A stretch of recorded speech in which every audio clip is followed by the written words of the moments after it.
Hey tennis fans, I'm Grace Carter and this is Tennis Now presented by Tennis Express. Tennis Express, order today and it ships today.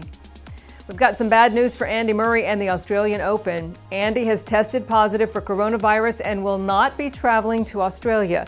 The good news though is that Andy says he's feeling fine and right now he's quarantining at home in London. Now Murray was set to travel on those charter flights down under. But then he got that positive test, and word from Melbourne is that he will not play the Slam.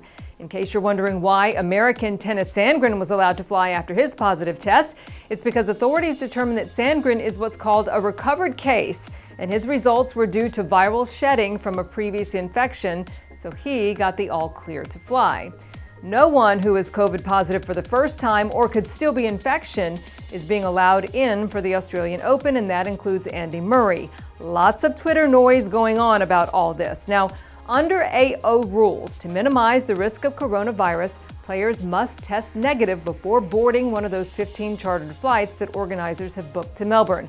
Those flights are operating at about a 25% capacity.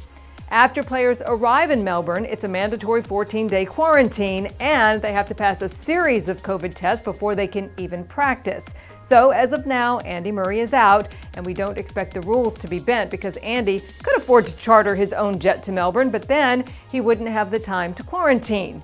Now, this is a blow for Andy because he has really been wanting to test himself and also that surgically repaired hip.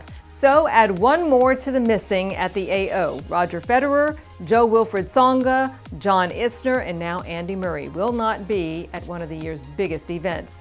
So the hits keep coming. I'm Grace Carter. We'll see you next time here on Tennis Now.